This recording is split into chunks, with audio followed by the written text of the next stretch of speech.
오늘의 주요 뉴스입니다. 김의겸 청와대 대변인이 지난해 11억 원에 가까운 빚을 내 26억 원에 달하는 재개발 지역 건물을 산 것으로 확인됐습니다. 투기 논란에 김 대변인은 노후 대비용이라고 해명했습니다. 김학의 전 법무차관의 성접대 의혹이 불거진 원주 별장에 충주 지역의 유지가 드나든 사실이 MBN 취재 결과 확인됐습니다. 검찰 유력 인사들과 함께한 것으로 의심되는데 진상조사단도 해당 인물을 방문 조사했습니다. 미성년자 성범죄자에 대해서는 출소 후에도 1대1 전담 감시관이 붙어 행적을 관리하는 일명 교두순법이 국회를 통과했습니다. 중국 관광객이 한국 백화점 상품권을 위챗 같은 SNS를 통해 은밀히 거래하는 현장을 MBN이 취재했습니다. 국내 금융기관을 거치지 않아 사실상 불법 송금인 셈입니다. 박삼구 회장이 아시아나항공 감사 보고서 문제로 혼란을 초래한 책임을 지고 전격 퇴진했습니다. 금호 아시아나그룹은 이른 시일 내에 외부 인사를 회장으로 영입할 계획입니다. 급격히 떨어진 출산율에 통계청이 특별 통계를 내놨습니다. 올해부터 출생자보다 사망자가 많아지는 인구 자연 감소가 시작되는데 기존 전망보다 10년 더 앞당겨진 겁니다.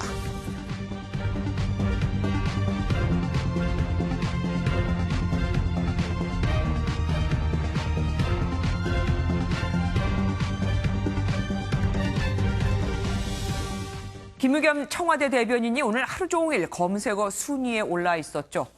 지난해 7월 재개발 지역에 25억 원짜리 건물을 산 게 드러났기 때문인데 김 대변인은 이 나이에 전세 살고 싶지 않았다고 해명했고 되레 이 말이 전세 사는 이들의 감정을 건드렸습니다. 황재원 기자입니다. 김의겸 청와대 대변인이 올해 정부 공직자윤리위원회에 신고한 재산 내역입니다. 지난해 7월 서울 흑석동 2층 건물을 총 25억 7천만 원에 매입했다고 적혀 있습니다. 이 건물은 재개발이 확정된 흑석 뉴타운으로 아파트 2채와 상가를 받을 수 있는 것으로 알려졌습니다. 김 대변인은 이와 관련해 16억 빚은 사실이 아니며 그동안 모은 재산 14억 원에 은행 대출과 지인을 통해 빌린 돈으로 충당했다고 설명했습니다. 시세는 모르죠. 그냥 저도 적당하게 했어요. 재개발 투기라는 비판에 대해 김 대변인은 무주택인 상황에서 청와대 관사를 나가면 살 집이 필요해 샀을 뿐 투기는 아니다라고 밝혔습니다. 이어 노모를 모실 넓은 집이 필요했고 30년 동안 전세살이를 해왔는데 이 나이에 더 전세를 살고 싶지는 않았다고 해명했습니다. 하지만 30년 동안 전세를 살던 김 대변인이 한 달에 수백만 원의 이자를 물고서 거액의 투자를 했다는 점에서 그 배경을 둘러싼 논란이 커지고 있습니다. MBN 뉴스 황재원입니다. 김의겸 청와대 대변인은 노모를 모시기 위해 큰 평수가 필요했고 그래서 이 건물을 샀다고 했지만 사실 이 건물은 앞서 들으신 대로 재건축이 되면 20-30평짜리 아파트 2채와 상가를 받을 수 있게 됩니다. 또 이 지역은 최근 서반포로 불리며 신흥 강남으로 떠올랐고 34평 아파트 가격이 3년 전 7억 원에서 최대 15억 원에 달하고 있었습니다. 오태훈 기자가 직접 현장에 다녀왔습니다. 김의겸 청와대 대변인이 구입한 건물은 서울 동작구 흑석시장 근처로 이른바 흑석 뉴타운 9구역으로 불립니다. 최근 롯데건설이 시공사로 선정되면서 2023년엔 1,500여 가구의 아파트 단지가 들어설 예정입니다. 반포와 여의도가 가깝고 한강도 멀지 않아 일대 재개발 구역 가운데 노른자 지역으로 꼽혔습니다. 강남권 서초구에 인접한 데다가 또 한강 조망권이 가능하기 때문에 새 아파트로 분양되었을 때 인기도 꽤 높을 것으로. 김 대변인의 상가 건물은 최대 아파트 2채와 상가 분양권을 받을 수 있는데 가령 30평대와 20평대 아파트 각각 한 채와 상가 한 채를 분양받는다고 하면 현재 주변 시세를 감안하면 약 35에서 40억 원 정도로 평가됩니다. 다 완성되면 30억이 될지 40억이 될지 그건 계산 안 해요? 논란이 커지자 자유한국당 의원들은 직접 흑석 9구역 현장을 찾았고 김 대변인의 투자가 적절한지 검증하겠다고 밝혔습니다. 부동산 전문가들은 재개발 투자로서는 성공작이지만 월급 대부분을 이자로 감당해야 한다는 점에서는 차익 실현을 노린 무리한 투자로 평가했습니다. MBN 뉴스 오태윤입니다. 사실 김의겸 청와대 대변인이 상가 건물을 구입한 건 죄가 되지 않습니다. 단지 그가 건물을 샀을 때가 죽었던 부동산 시장이 다시 살아나며 정부가 집을 팔라고 권유했을 때라는 거죠. 게다가 국민 세금으로 마련해준 관사로 들어오면서 원래 살던 전세금으로 투자를 한 셈이니 그게 논란이 되고 있는 겁니다. 최종락 기자가 보도합니다. 가장 큰 논란은 시점입니다. 정부는 급등하는 집값을 잡기 위해 2017년 6.13 대책과 8.2 대책, 그리고 지난해 9.13 대책까지 부동산 투기 억제에 사활을 걸었습니다. 공교롭게 김의겸 대변인은 지난해 7월에 재개발 지역 상가 건물을 25억 원에 샀고 한 달 뒤 이 지역은 투기 지역으로 추가 지정됐습니다. 단기적인 투자 수요가 유입이 됨으로써 주택 가격이 단기간에 급등한 문제가 있습니다. 따라서 주택 대출과 관련된 금융 규제를 강화를 해서 투기적 수요의 유입을 막기 위해 투기 지역을 지정하게 되었습니다. 서울에 살면서도 청와대 관사에 입주해 투자금을 마련했다는 의혹도 제기됐습니다. 청와대 고위 관계자는 관사는 지방 거주자 또는 대변인이나 상황실장 등 업무의 긴급성을 요구할 때 통근거리 등을 고려해 배정한다고 밝혔습니다. 하지만 김 대변인이 관사에 입주하기 직전 마지막 주소가 종로구 옥인동이라는 점에서 청와대 출퇴근 거리상 큰 차이가 없다는 지적입니다. 민경욱 자유한국당 의원은 SNS에 대변인 관사가 있다는 건 꿈에도 몰랐다며 부동산 투기 연관성을 제시했습니다. 김 대변인은 이런 의혹들에 대해 자신이 구입한 직후 서울 시내 주택가격이 하락했다며 구체적인 답변은 하지 않았습니다. MBN 뉴스 최종락입니다. 김의겸 청와대 대변인을 비롯해 고위공직자 1,873명의 재산이 공개됐습니다. 신고한 재산 평균은 지난해보다 5,900만 원이 늘어난 12억 900만 원으로 전체 국민의 가구별 평균 자산보다 3배 정도 많았습니다. 문재인 대통령은 예금 등이 늘어서 지난해보다 1억 3,600만 원이 많은 20억 1,600만 원을 신고했습니다. 청와대에서는 주연 중소벤처비서관이 148억 6,875만 원을, 검찰에서는 윤석열 서울중앙지검장이 65억 9,077만 원으로 재산 신고액 1위를 기록했죠. 특히 이번 재산 공개에서 눈길을 끈 건 청와대 비서관급 이상 45명 가운데 30%가 다주택자라는 거였습니다. 정부의 말을 듣고 주택을 팔았던 사람 입장에서는 왠지 농락당한 느낌도 들겠죠. 김문영 기자가 취재했습니다. 8위 부동산 대책을 발표하며 다주택자를 향해 엄포를 놓은 김현미 국토교통부 장관. 정부는 집을 거주 공간이 아니라 투기 수단으로 전락시키는 일은 용납하지 않겠습니다. 하지만 2주택자로 알려지며 논란을 빚었고 지난해 연천집을 팔아 겨우 다주택자 꼬리표를 뗐습니다. 그렇다면 청와대 정책 결정 라인의 부동산 소유 현황은 어떨까? 부동산 업무를 담당하는 윤성원 국토교통비서관은 서울 강남과 세종시에 2채의 아파트를 소유하고 있습니다. 장관 후보자들의 부동산 투기 의혹도 끊이지 않고 있습니다. 최정우 국토교통부 장관 후보자는 아파트 2채와 분양권을 통해 약 23억 원의 시세 차익을 얻었고, 저도 다주택자가 되는 걸 결코 원치 않았습니다. 처분하려는 기회를 놓쳤고요. 그 부분이라고 생각합니다. 지금 보면 진영 행정안전부 장관 후보자는 용산 참사 이후 낮은 가격에 땅을 사들이고 재개발 사업으로 시세 차익을 본 데 대해 사과해야 했습니다. 김현철 통일부 장관 후보자는 8차례에 걸친 세금 탈루를 모두 인정하며 진땀을 뺐습니다. 지금까지 나온 것 중에 그 다음 계획 아닌 거 있습니까? 다음 계획이죠, 전부 다? 2006년 이전에는 꼼꼼히 챙기지 못했습니다. 사는 집이 아니면 팔라던 청와대와 정부의 고위 공직자부터 모범을 보여야 한다는 비판의 목소리가 커지고 있습니다. MBN 뉴스 김문영입니다. MBN은 오늘 김학의 전 법무부 차관의 성접대 의혹을 풀 핵심 인물을 집중 보도해드리겠습니다. 김 전 차관과 마찬가지로 건설업자 윤중천 씨로부터 별장 성접대를 받은 의혹이 있는 충주 지역의 기업인인데 충주의 법무부 범죄예방위원이기도 합니다. 진상조사단이 최근 이 기업인을 찾아가 조사한 것으로 확인됐습니다. 먼저 이혁근 기자가 단독 보도합니다. 김학의 전 차관의 과거 검찰 수사 서류입니다. 건설업자 윤중천 씨의 협박으로 한 여성이 사회 유력 인사 6명과 성관계를 맺었다는 대목이 눈에 띕니다. 과거사 진상조사단은 지난 1월 이 가운데 한 명인 김모 씨를 방문해 조사를 벌였습니다.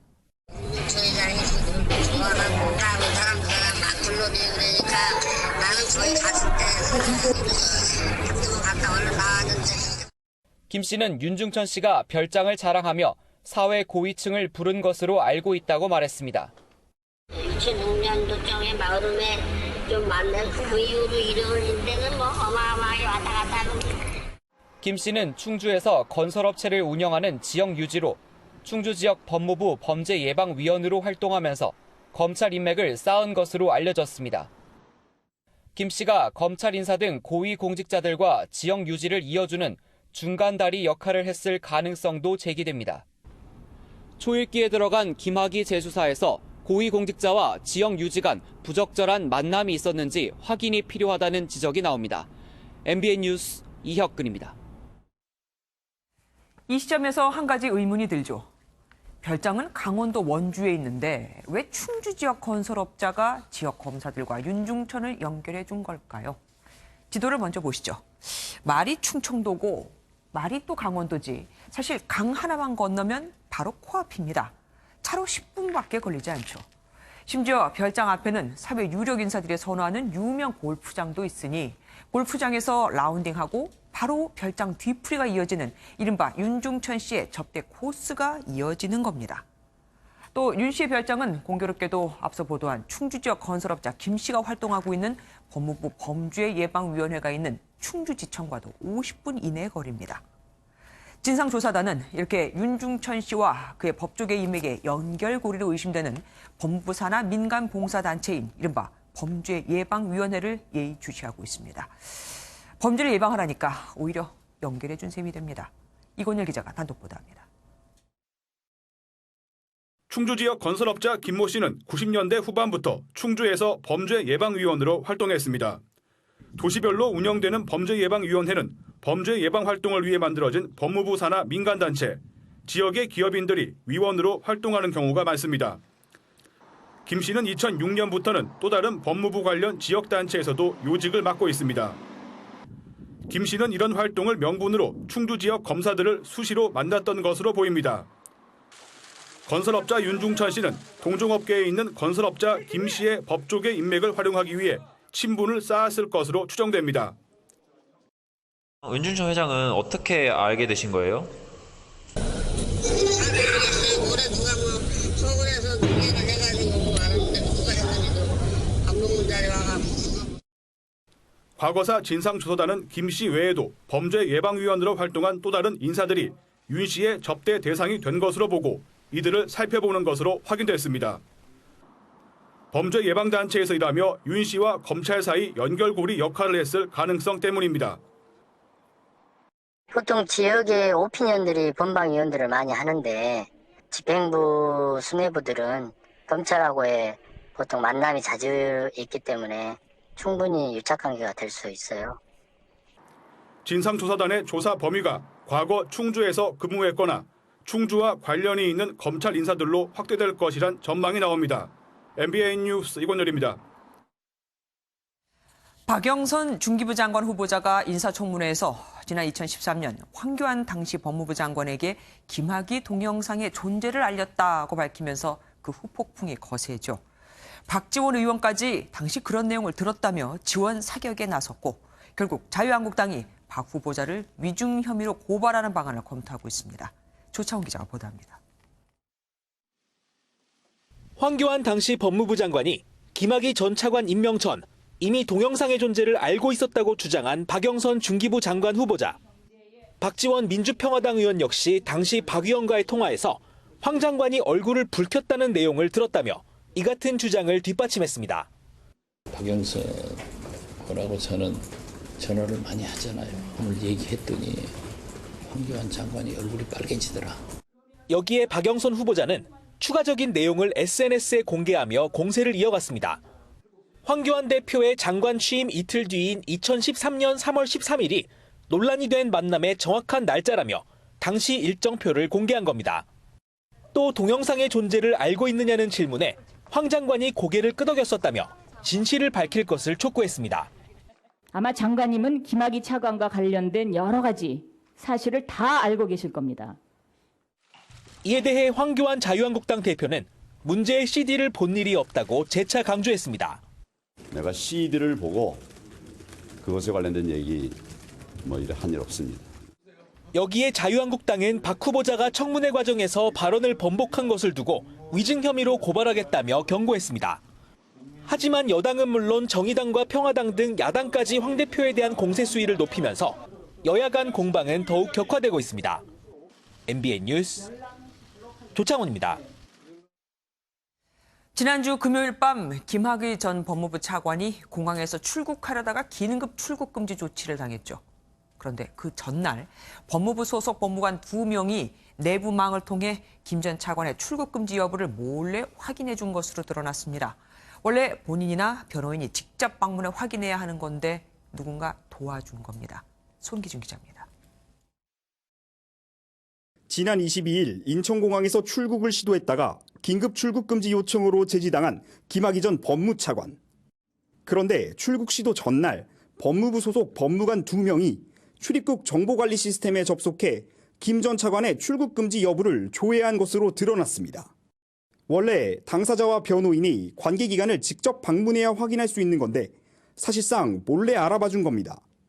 법무관은 변호사 자격증을 획득한 변형 미필자들이 대체 복무하는 직위로 사실상 사회 초년생인 만큼 김 전 차관과 직접적인 관계가 있다고 보긴 어렵습니다. 따라서 김 전 차관의 부탁을 받은 법조계 인사가 법무관들에게 대신 알아보도록 지시했을 가능성이 큽니다. 김 전 차관 역시 한 언론과의 인터뷰에서 미리 출국 금지돼 있는지 확인했는데 안 돼 있어서 공항에 나갔다고 밝힌 바 있습니다. 법무부는 법무관 2명을 상대로 김 전 차관의 출국 금지 여부를 조회한 이유와 경위 등을 조사하고 있습니다. MBN 뉴스 송기준입니다. 성접대 의혹을 받는 가수 승리가 음란물 유포 혐의로도 추가 입건됐습니다.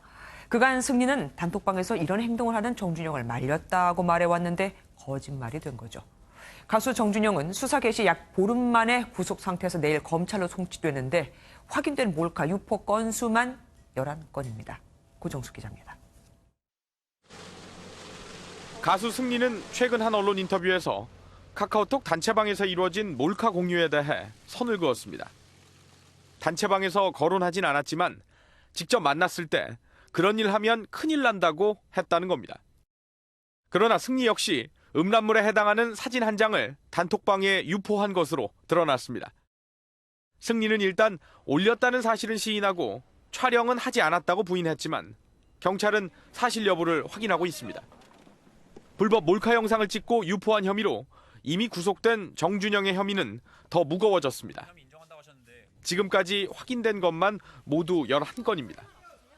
경찰은 또 가수 최종훈의 음주운전 보도 무마건과 관련해 당시 담당 경찰관들을 압수수색해 유착 의혹을 조사하고 있습니다. MBN 뉴스 고정수입니다. 온 국민을 분노케 한 유아 성범죄자 조두순이 내년 12월이면 출소한다는 소식에 곳곳에서 우려의 목소리가 컸죠. 조두순이 교도소 밖으로 나오더라도 문제를 일으키지 못하도록 1대1로 밀착 감시하는 법안이 국회를 통과했는데 이 인건비도 엄청날 겁니다.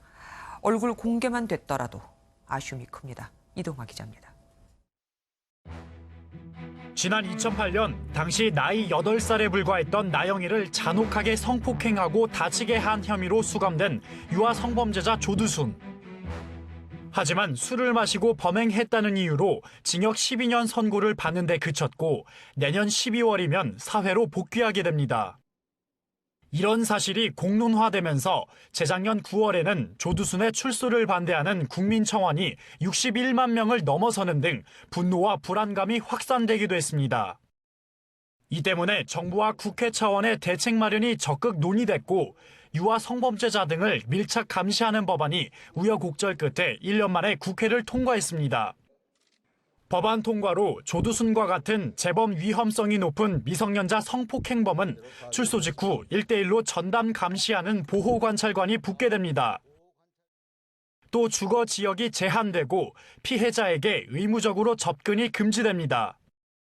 기존 헌법 체계 내에서 가능한 그 최고 수준의 범죄 예방 대책을 이번에 마련하게 되었다. 더 이상 재범하기가 대단히 불가능할 정도로 어렵게 됐고요.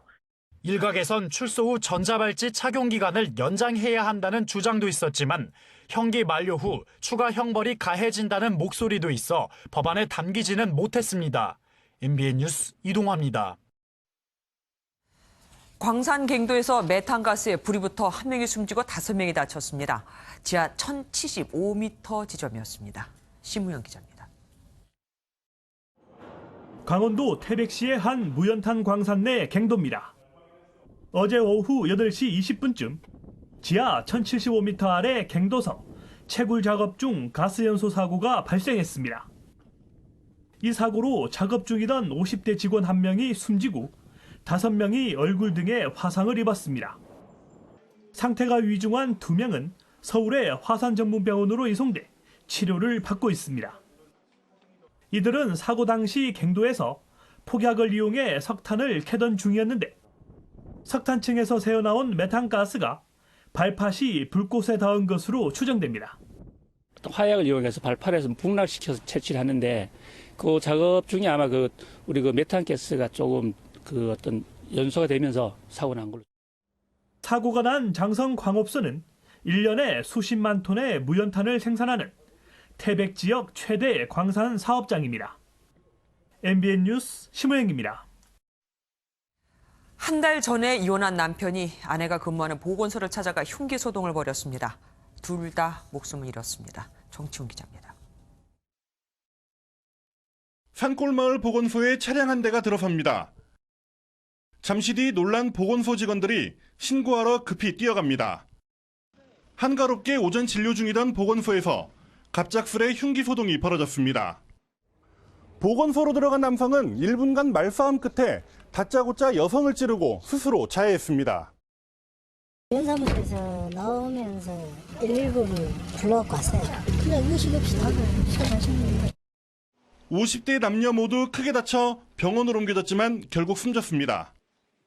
조사 결과 둘은 한 달 전 이혼한 것으로 드러났습니다. 전처가 일하던 보건소를 찾아와 작심하고 흉기를 휘두른 것으로 보입니다. 흉기를 이미 준비해 왔습니다. 사전에. 그래서 범행을 사전에 어느 정도 준비를 한 것 같고요. 경찰은 유족들을 상대로 정확한 경위를 조사하고 있습니다. MBN 뉴스 정춘우입니다. 고속도로를 달리던 시외버스가 도로공사 중이던 차량을 들이받고 6m 높이의 비탈 아래로 추락했습니다. 차량은 출입길을 찾아볼 수 없을 정도로 망가졌습니다. 윤길환 기자입니다. 보라색 버스가 도로 옆 배수로에 고꾸라져 있습니다. 구조대원들이 찌그러진 운전석에 끼인 버스 기사의 상태를 살펴봅니다. 오늘 오후 1시 28분쯤 40인승 시외버스가 고속도로를 이탈해 6m 비탈 아래로 추락했습니다. 고속도로에 정차 중이던 공사 차량을 들이받고서 가드레일을 뚫고 나갔습니다. 1차로에 모종공사를 하고 있었는가 그 차를 받고 운전이 풀었는가 봐요. 승객들이 몇신 것 같은데 다치신 것 같더라고요. 사고가 난 버스입니다. 안에는 11명의 승객과 버스 기사가 타고 있었는데요. 이처럼 출입구가 아예 사라져버렸을 정도로 당시 충격이 얼마나 컸는지를 확인할 수 있습니다. 이 사고로 버스 기사와 승객 등 5명이 중상을 입고 나머지 승객과 공사 차량 운전자 등 7명이 부상했습니다. 경찰은 버스 기사가 도로공사 안내 표지를 제대로 보지 못해 사고가 난 것으로 보고 정확한 사고 경위를 조사하고 있습니다. MBN 뉴스 윤기란입니다. 술을 마신 뒤 말다툼을 하다가 흉기를 휘둘러 동료를 살해한 중국 동포가 붙잡혔습니다. 가해자는 피해자가 먼저 자신을 위협했다고 그래서 방어한 거라고 했지만 거짓말이었습니다. 김보미 기자가 단독 보도합니다. 119 구급차가 사이렌을 울리며 한 도로에 멈추고 곧이어 순찰차에서도 경찰 2명이 내려 뛰어갑니다. 사람들은 한데 모여 경찰이 뛰어간 곳을 바라봅니다. 중국 동포 50대 최모 씨가 동료인 40대 윤모 씨에게 흉기를 휘두른 겁니다.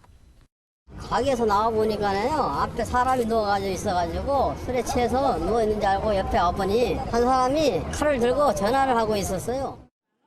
지인들과 술을 마시던 최 씨는 그중 피해자 윤 씨와 말다툼을 벌였고 평소 감정이 좋지 않던 차에 따로 불러 다투다 범행을 저질렀습니다.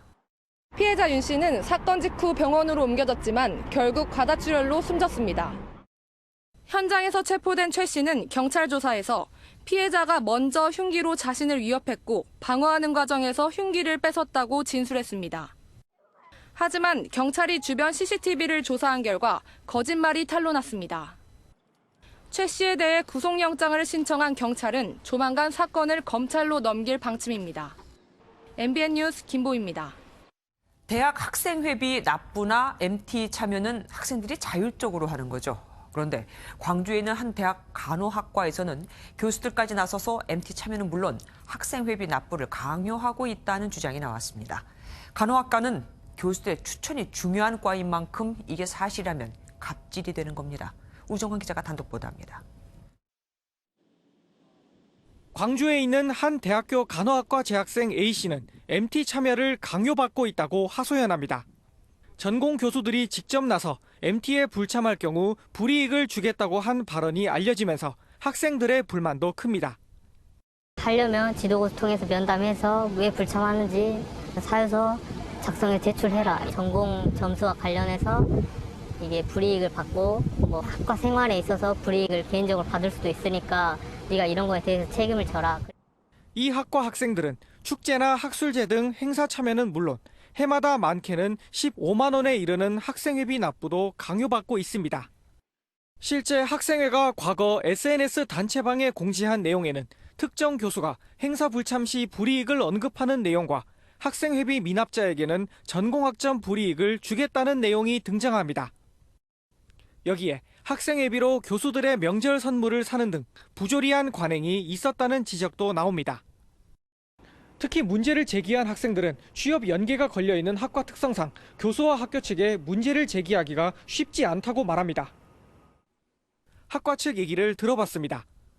학과장은 MT가 비교과 실습 과정으로 규정된 만큼 학칙에 따라 불이익을 줄 수 있다면서도 MT 주관은 학생회가 하기 때문에 학과에서 직접 관리하는 건 아니라고 해명했습니다. 또 학생회비 납부와 행사 참여를 독려했을 뿐 불이익 언급은 학생회가 잘못 전달한 것이라는 입장입니다. 학생회 반응은 다릅니다.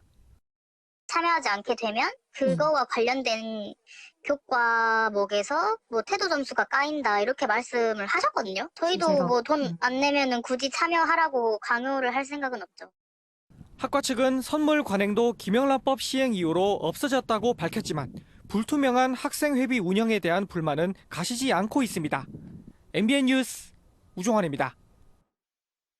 MBN 취재 결과 위챗과 같은 중국 SNS를 통해 한국 상품권이 대량으로 유통되고 있는 것으로 확인됐습니다.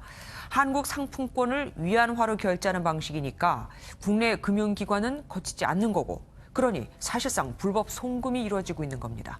먼저 민지숙 기자가 단독 보도합니다. 한 남성이 수십 장의 백화점 상품권 뭉치를 여성에게 건넵니다.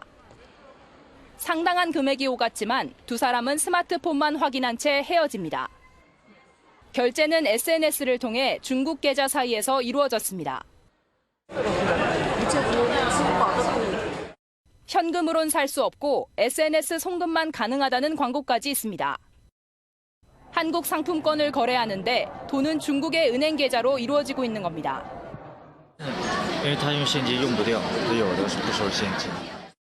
대량의 상품권 거래를 통해 막대한 불법 송금도 가능합니다.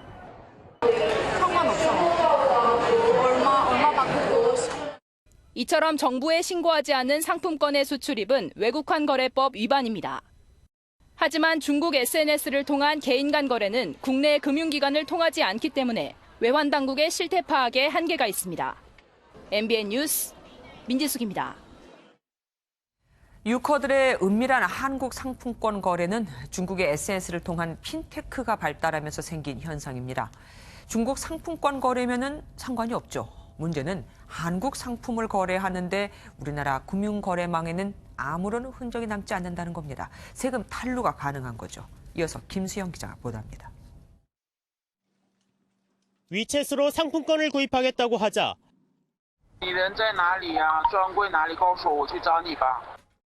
중국 유커들 사이에 한국 상품권이 광범위하게 유통되며 상품권을 매개로 환치기, 즉 불법 환전이 이뤄지고 있는 겁니다. 상품권 전문적으로 하는 조기들이 있었어요. 조직적으로.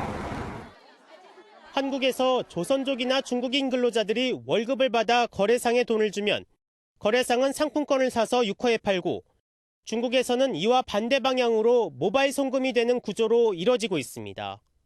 한국의 결제망에는 아무런 외환거래 기록도 남지 않고 환전이나 송금 비용도 들지 않는데 상품권을 포함한 이런 거래가 적지 않습니다.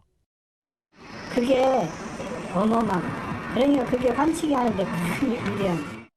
세금 탈루나 환치기 등 온갖 불법으로 이어질 우려가 나오는 이유입니다. 한국 내의 금융당국은 전혀 그러한 금융 거래를 파악할 수 없는 문제들이 생기는 겁니다. 국제 결제가 불법적인 그 해외 송금, 그다음에 환치기 수단으로 활용되는. 실제 베트남에서는 일부 중국인 상점에서 중국인에게 상품을 팔고 대금은 모바일 결제를 이용해 중국 본토 계좌로 받자 이를 탈세로 보고 지난해 6월 중국 모바일 결제를 전면 금지시켰습니다. 국가 간 금융결제망을 통하지 않는 첨단 핀테크의 등장이 논란의 대상이 될 전망입니다. MBN 뉴스 김수형입니다. 장관 후보자에 대한 인사청문회는 끝났지만 청문 보고서 채택 여부가 남았죠. 야당은 후보 7명 모두가 부적격하다. 심지어 청와대 인사검증 라인도 교체하라고 주장했지만 여당은 발목 잡기라며 불만을 쏟아냈습니다. 이동석 기자입니다. 한국당과 바른미래당은 문재인 정부가 내정한 7명의 장관 후보자에 대해 부적격 판단을 내렸습니다.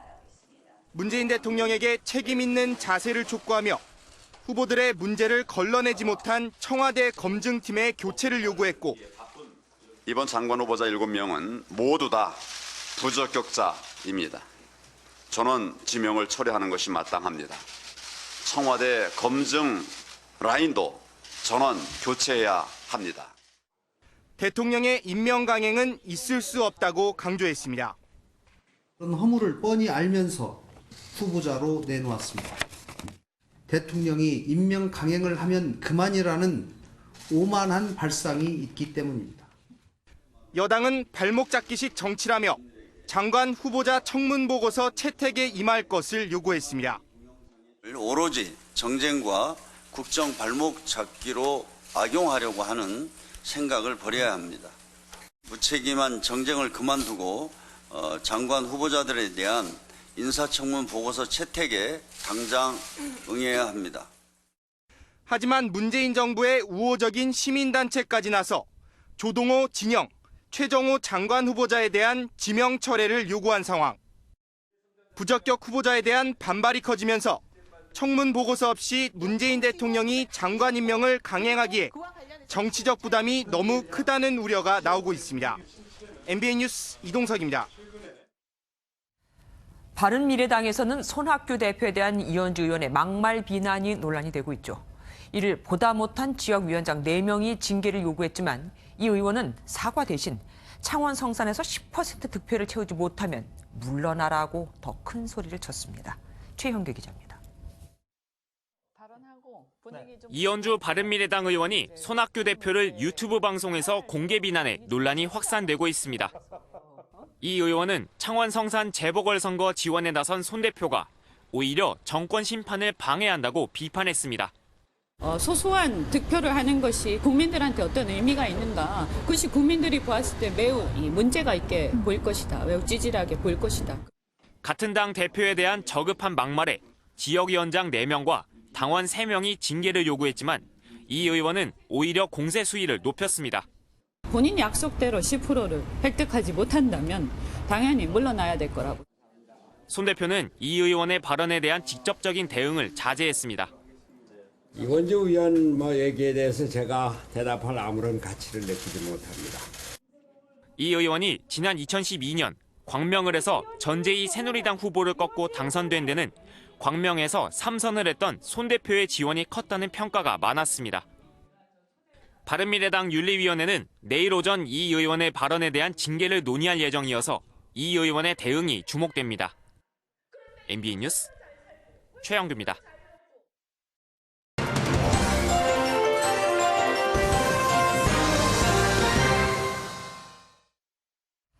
특별히 필요성을 느끼지 못하고 있다. 어제 김의겸 청와대 대변인이 전경련을 두고 한 말입니다. 그래서인지 지난 1월 청와대가 주최한 신년회는 물론 여당인 더불어민주당이 주최한 경제단체장 행사, 대통령 초청 기업인 간담회까지 현 정부 들어 정재계가 만나는 그 어디에도 전경련은 초대받지를 못했죠. 그런데 이틀 전 벨기에 국왕 방한 행사에 청와대가 이 전경련을 초청했고 그래서 이제 좀 미운 털에서 벗어나나 보다 했건만 아니었습니다. 김의겸 청와대 대변인이 기업과의 소통은 대한상의와 또 경영자 총협회와 잘하고 있으니까 전경련은 굳이 필요를 못 느낀다고 대놓고 말을 한 겁니다. 그래놓고는 현 정부가 전경련을 배식한 적은 없다고 했죠. 싫다고 말을 한 적은 없지만 싫은 티는 팍팍 내는 상황. 사실 대한상의나 경총 역시 전경련과 다를 바 없고 전경련에는 아직도 수백 개의 기업이 가입돼 있는데 1960, 70년대 경제 성장을 견인했던 재계의 맏형인 전경련은 어쩌다가 이 지경이 된 걸까요? 사실 엄밀히 따지고 보면 전경련에 가입된 기업이 경총에도 대한상의에도 중복 가입된 경우가 많습니다. 그럼에도 전경련만 이렇게 차별하는 건 아무래도 국정농단 사태에 직접적으로 연루됐었기 때문이겠죠. 물론 잘못이 있다면 인정하고 제대로 환골탈태를 해야 합니다. 하지만 잘못을 했다고 마냥 미워만 한다면 끝이 없겠죠. 그것도 회싱했다, 안 했다를 밝힌 적은 없지만 존재의 필요성은 못 느낀다는 앞뒤 안 맞는 말을 해가면서 말이죠. 전경련의 일본 카운터파트인 게이단렌의 니카시니 히로아키 회장은 올해 초 한 인터뷰에서 이런 말을 했습니다. 게이단렌과 일본 정부는 운명 공동체라고요. 최악의 경제 상황인 지금 단 한 곳이라도 도움이 된다면 소통하고 포용해서 성장의 동반자로 삼아야 하지 않을까요? 그 어느 정부보다 소통을 강조하는 정부니까 말입니다. 뉴스초점이었습니다.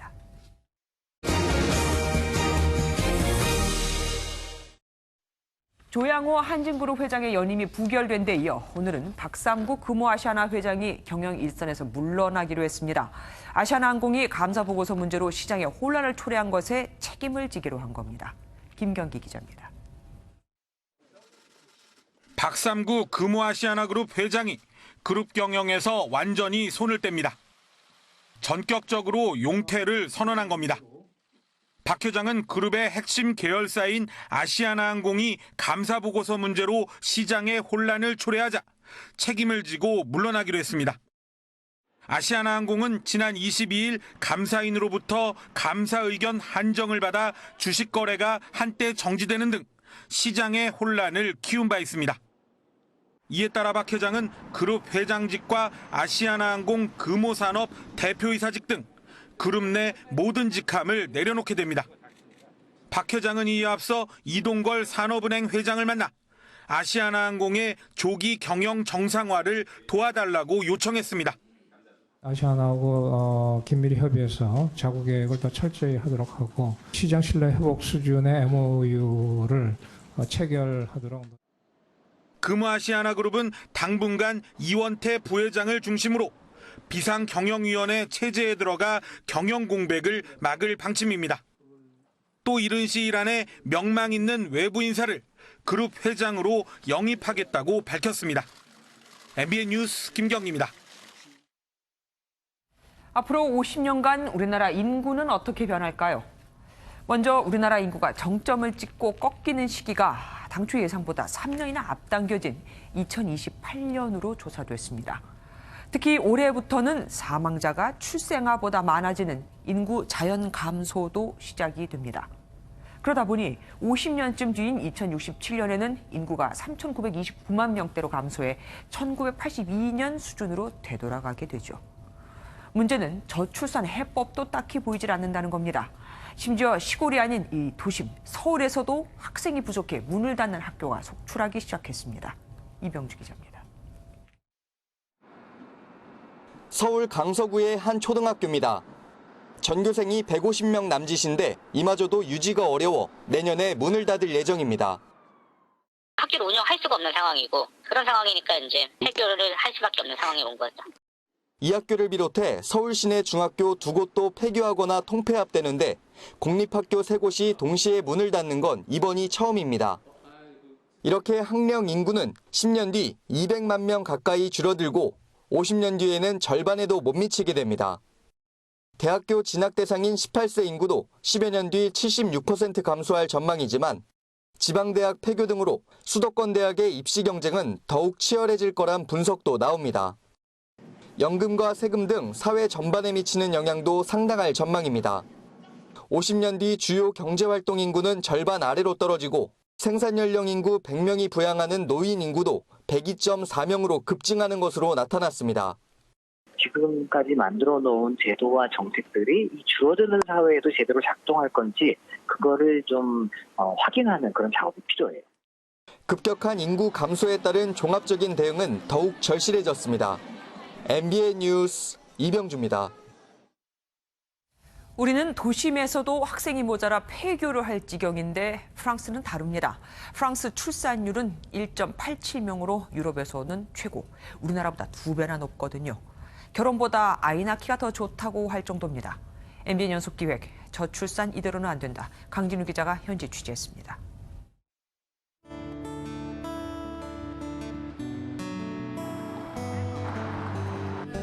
최근 둘째의 육아휴직을 마치고 복직한 엄마 코린이 아이들과 저녁 시간을 보내고 있습니다.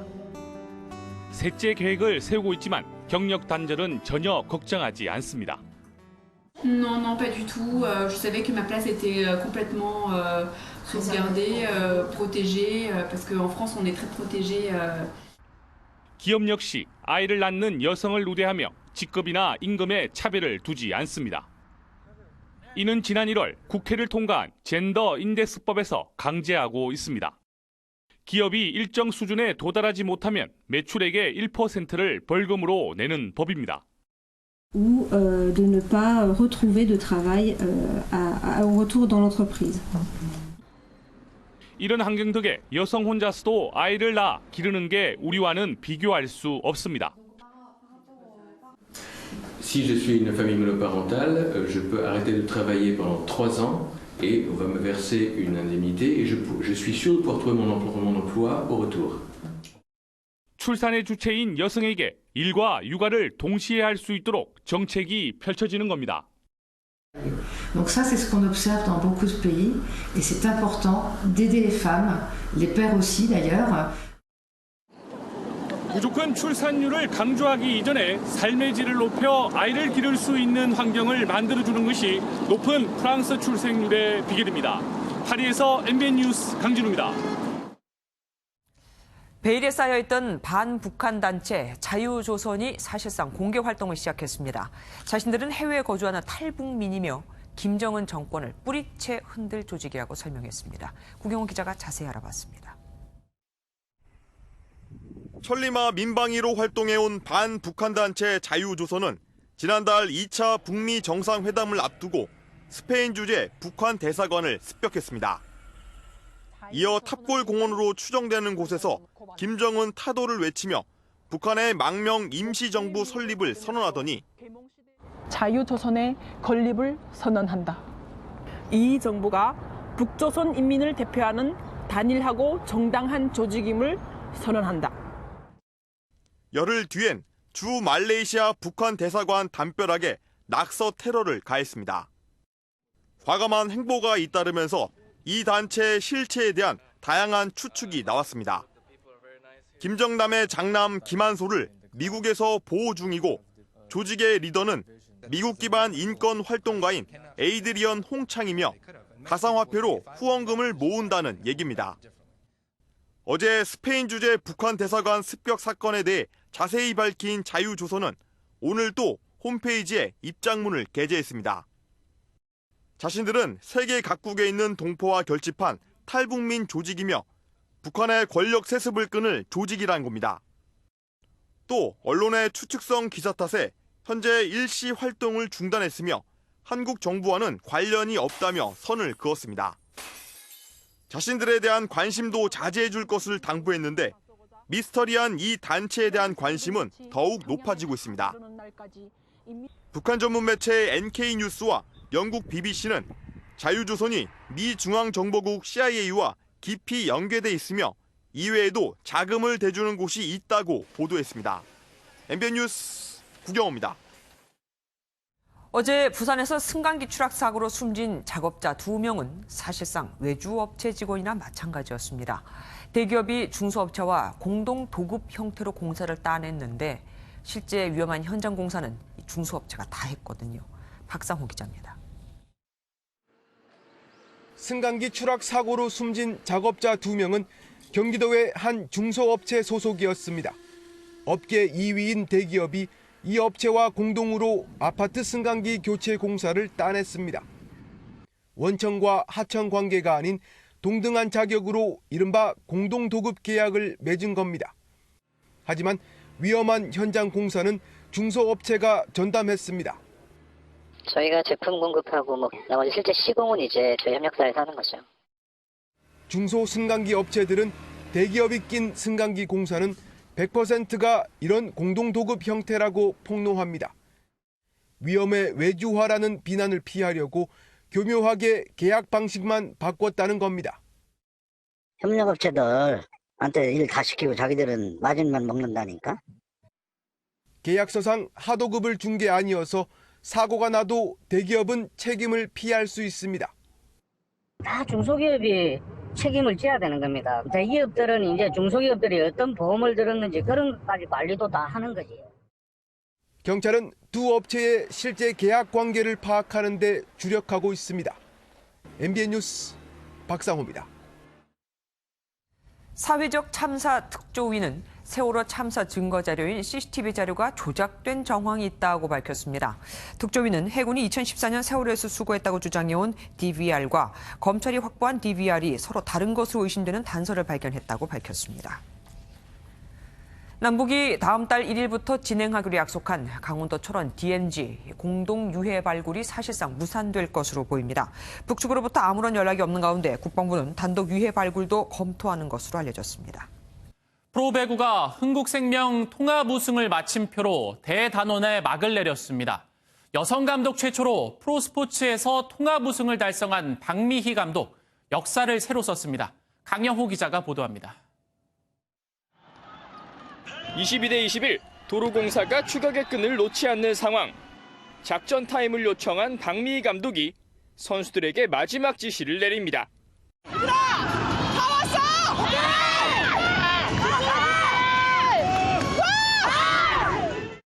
이어서 주포 이재영이 아슬아슬한 공격을 성공시키고 상대 네트 범실까지 이어지며 12년 만에 통합 우승이 확정됩니다. 눈물을 글썽이며 선수들과 우승을 만끽하는 박미희 감독. 여성 감독 최초로 통합 우승을 달성하며 프로스포츠 역사에 이정표를 세우는 순간입니다. 그 자체로 역사가 되기까지 순탄한 길만 걸은 것은 아니었습니다. 선수 시절 코트의 여우로 불린 박미희 감독은 2014년 흥국생명의 지휘봉을 잡게 됩니다. 2016-17 시즌 정규리그에서 우승하며 장밋빛 미래를 그렸지만 이듬해 꼴찌로 추락하며 위기를 맞습니다. 벼랑 끝 위기는 대반전을 위한 서막이었습니다. 기량이 만개한 이재영의 톰시아, 김미연 등을 영입하며 내실을 다졌고 한수위의 기량을 과시하며 연거푸 왕자의 자리를 차지했습니다. 여성 감독으로서 처음에는 많이 사실 부담스러웠고 또 그 과정에서 어려운 점도 많았지만은 이제 제가 그 어느 분이 말씀하시기를 박 감독이 가는 길이 새로운 길이라고 늘 말씀하셔서 코트의 여우에서 리그 최고의 지도자로 올라선 박미희 감독. 그의 또 다른 역사를 향한 도전은 계속됩니다. MBN 뉴스 강영호입니다. 오후부터 깨끗한 북풍이 불어들어오면서 미세먼지는 많이 해소됐습니다. 내일 대부분 지역의 미세먼지 농도는 보통 수준을 회복하겠는데요. 세종과 충북, 전북 지역은 내일 종일 보건용 마스크가 필요하겠고요. 그 밖에 중서부 지역에서도 오전 한때 농도가 높게 나타날 수 있겠습니다.